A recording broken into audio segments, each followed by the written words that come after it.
Hey guys, this is Jason with Team Ignis Vanguard. Today I'm going to be talking about my favorite clan personally, but also one that is like high-key slept on right now, which is Aqua Force. You can see I'm rocking the like BT05 Maelstrom mat here, so I'm a long-time fan. But this deck is honestly super interesting, and I haven't really seen any videos that go into depth about my particular deck build, which like is actually really fun to play, and it is really good. It's not, I wouldn't say it's meta, but you know, it's a really fun deck, especially if you're an Aqua Force kind of guy. So let's talk about the grade 3s real quick, and I want to kind of cover like the game plan for this deck, how we play, as well as just the cards in it. So as I go through, I'll explain kind of what the goal for this deck is. So this is Glory Maelstrom, and his effect is CB1, and until the end of turn, your opponent cannot intercept and can only call up to one card from his or her hand to Guardian Circle for each battle. And then if your soul has a card with Maelstrom in its card name, your front row gets an additional 10k power. So it's like a front trigger if you have ridden on top of another Maelstrom card. So obviously, like, that's really good. But what it creates is this situation where, since they can only guard with one card per battle, you kind of create like what's called brackets, where if they don't have a perfect guard, they literally just can't guard your attack if it's 21,000 power higher than their Vanguard's power, because they can't intercept and they can't guard with but one card. So if they don't have a perfect guard, then they'd have to, the highest they could guard with is a heal trigger, which is 20k. So if any of your attacks, Vanguard or Rearguard, swing in at your Vanguard and they don't have a PG, and it's 21k above them, then it's just going to hit. You're dealing free damage at that point. So that's the goal of the deck, is to swing, like if they're an Accel or a Protect deck, it would be 32k power, 33k, sorry, and if it's Force, it'd be 34k. There's that bracket that they can't guard, that you're trying to reach with as many units as you can. And then, of course, you run 3 of the normal Maelstrom. Half of it is honestly just for that name, you know, because when it's in soul, you get basically another front trigger on your glory turn. But I'll read you the skill because it is a good skill. Good enough anyway. So it's Counterblast 1 and your front row gets +3. So that's good because it fixes guarding brackets, you know. And then of course, when your rearguards attack hits a Vanguard, if it's the 3rd or 4th battle of that turn, you can discard 2 cards and restand the unit. So it is a good skill. Obviously, it's a restander. So if you can get that off, that's one of the better abilities in the game, is a restand Vanguard, because you get 2 more cards in your hand and you get another big attack. But of course, you know, if you're playing me and I'm swinging at you with Maelstrom, you're just gonna, if you know the deck, you're just gonna guard the 3rd and 4th battles. So it's like super predictable. So it's a good skill, but it's really predictable. So we ride into him for his Accel marker, sometimes for his skill, because it can be good early game, but then mainly just for that name, so that when we get our Glory Maelstrom later, we can ride over him and get the front trigger, because again, the goal is that is guarding bracket. And then I do run 2 more grade 3s in the deck. I do that. It's a little controversial. Some people run this other dragon, but I think the main goal of the deck is to push through with as much power as you can for those brackets, like I mentioned. And so I run 2 Riptide Dragon. And basically what he does is he's a rearguard unit. So he's a grade 3, he doesn't have an Accel marker, and it cannot attack until the 4th battle or later in a turn. So it's restricted from attacking. But when it does attack, it gets plus 20k. So think about this thing on a, by the way, automatically, if you just give this thing an extra 1k power when it swings, Accel and Protect decks can't guard without a PG. So that's great. But then think about it on like an Accel 1 circle. This deck is Accel 2 heavy, but think about it there.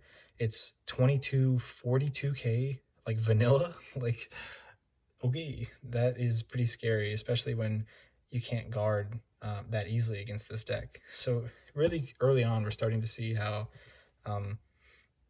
it's just like there are so many cards that make it so your opponent can't just guard in this deck. And it's just so much fun to just say like, oh, I hope you have a perfect guard, because if not, that's game over, buddy. So that happens a lot with this deck. So let's talk about the grade 2s real quick. You run Algos at a 3 of, and he's a restander, so he's really good in the early game, and then his main utility in the late game is getting off those, like I said, multiple attacks, so you can have like your Riptide Dragon hitting on the 4th battle a little earlier. And when he's on Vanguard, when he attacks, if it's the 2nd battle of the turn or more, you can CB and Soul Blast and stand one of your rear guards. So that gets an extra battle in there. It's standing one of your rear guards up again.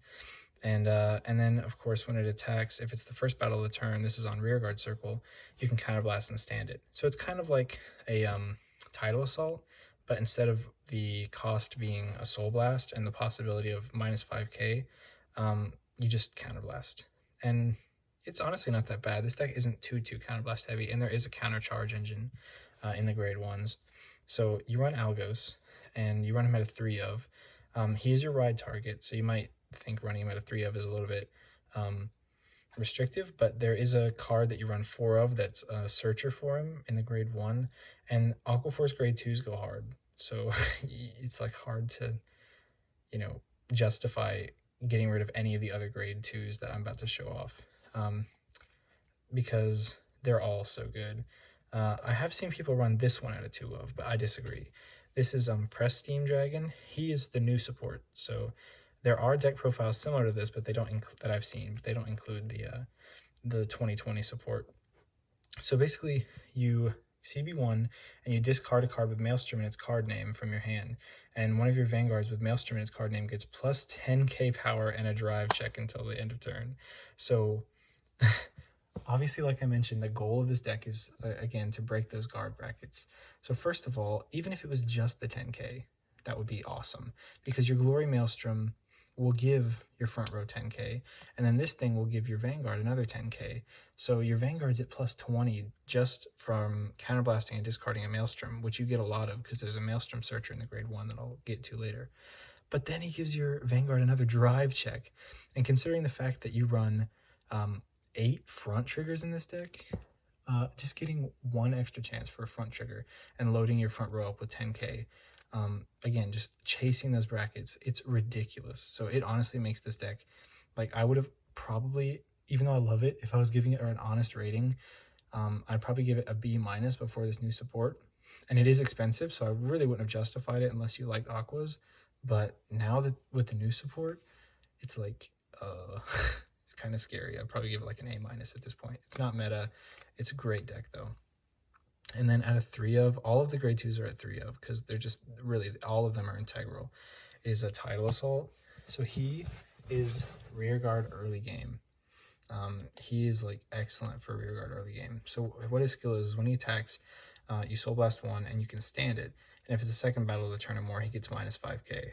So basically what you do to get those battles up is, like, if you have your normal Maelstrom on Vanguard, you'll call down Tidal Assault and you'll swing with him, Soul Blast 1 and restand him.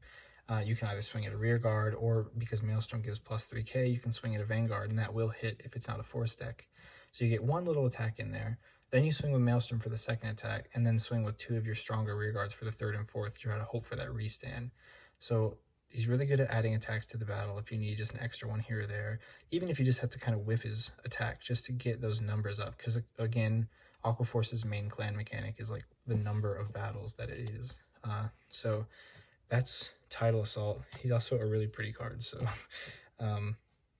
if you can afford that Origin Rare, that's on you. But I do not want to drop the money on that. So then the last card, it really hurt me, honestly, to put this down to a 3. This card is so good. It just wins games. And I can actually see an argument if you wanted to take this one down to a 2 and raise this up to a 4, because he's a staple of the deck. But it's Coral Assault.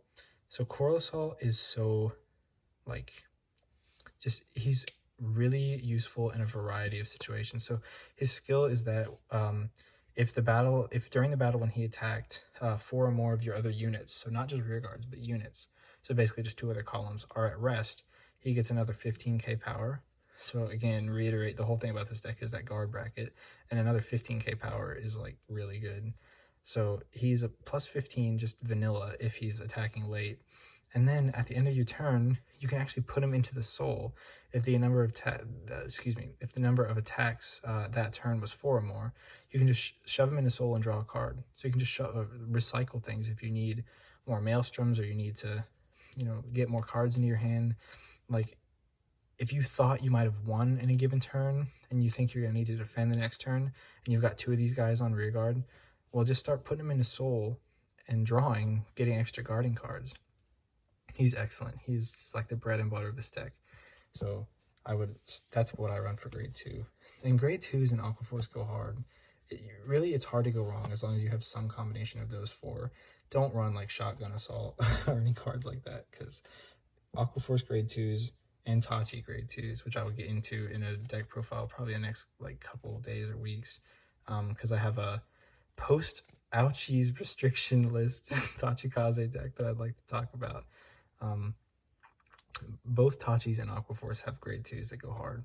So finally are the grade 1s, which this was the biggest reason I didn't want to make this deck profile, was because the grade 1s were honestly kind of boring.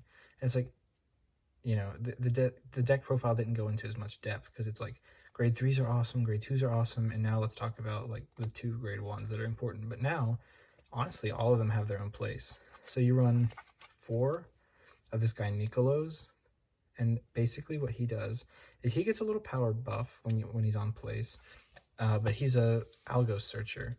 So when placed on Vanguard or Rearguard, you can search the top 7 for Algos, which is that grade 2, who's your ride target, and then the unit gets plus 3k whether you get it or not.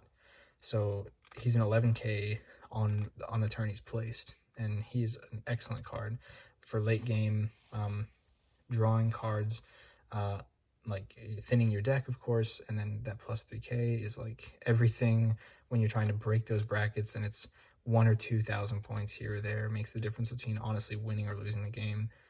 You have to run 4 of Nikoloz. If you don't run 4 of Nikoloz, I don't want to catch you playing Aqua Force at this point. But then I run 4 of the Analyze Shooter. He is the other new 2020 card that is really excellent. He's a Maelstrom searcher. So you Soul Blast 1 and discard a card from your hand, and you search for 2 Maelstroms. They have to be different Maelstroms. They have to be the original and the Glory. But you search for 2 Maelstroms. He's a grade 1. He's a must-have. He is a must-have. You run 4. He is a 6k base. I can understand you running 3, but you really want to run into this card early, because not only do you want Maelstroms just so you can have Maelstroms and use them in the game, because you need 2 to really activate Glory's skill very well, but you also need them, remember, for this grade 2 right here, because he needs you to discard a Maelstrom. So it's like you need to pay that cost, and the best way to pay it is to just basically for free search for 2 cards, because you minus a soul and you minus a card from your hand, but then you plus 2 cards, so it's like worth it in the end. And then I run 2 of the Wheel Assault card. He is really good. He just exchanges positions. So when he's rode upon, you can CB1 and draw a card. That's his sort of secondary ability. And his primary ability is at the end of the battle at boosted, you can choose 2 of your rear guards and exchange their positions. So you can do 1 in the back row, 1 in the front row, 1 on an Excel circle. That's really the really useful thing about him, is you can bounce units to an Excel. So if you need the extra 5 if you're using 2, or the extra 10 if you're using the 1, you can just cycle your units onto an Excel circle, 1 or 2 per turn. He's a good card. I could see getting rid of the next card that I'm about to show and running him, but this is the countercharge engine. So this is Light Signal Penguin Soldier, who's not only my favorite card in this deck, honestly, besides Maelstrom, just from an appearance point of view, but his skill is really good. He's an economic card. Like, he keeps your cost down. So basically, when your unit attacks, just any unit, if it's the 4th battle of the turn, you can retire him and countercharge. So there's your countercharge, and we don't honestly counterblast that much in this deck, but sometimes you can come kind of close, so it's good to have him as the option. And then the first skill is you can rest him, and you can give a unit in the same column 5k power, and that's just there so that if you need to kill him at some point, and the unit he's about to boost isn't going to be the 4th battle, or just there's some kind of combination where he's not going to be able to attack and use his skill, you can give his power, rest him, and then retire him. So he's really a great card. So those are the grade 1s. Remember, you could honestly play around. I'm very defensive about my grade 2 choices. I really think that Aqua Force grade 2s, you don't really mess around with them. All of them are important, and you want to see all of them pretty much equally for different reasons. But this, except for Nikoloz, I could really see you tinkering around with. You can maybe run him at a 3 of, maybe run him at a 3 of. You can maybe try only running 1 or even none of him if you feel like you're not counterblasting as much as you might, you know, do if you're in my position, because I do counterblast quite a bit. But those are the grade 1s, and then we'll go over the triggers real quick because they're very important. And I get to mention the bane of Aqua Force's existence. When your opponent gets a defensive trigger, that's it.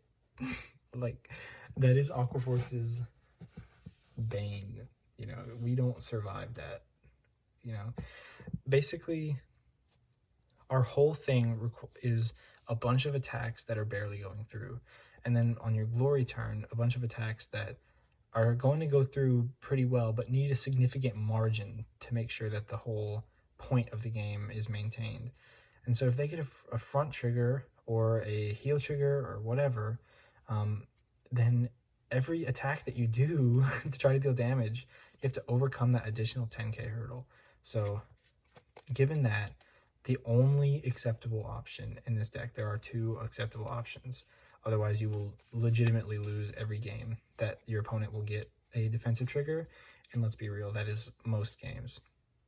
The only 2 options are to do what I do, which is 8 front straight up.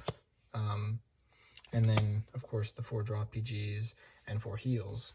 Or you tech one of these out and put a crit in just for that pressure. You know, you never know if you're going to get that extra damage here or there. That is it.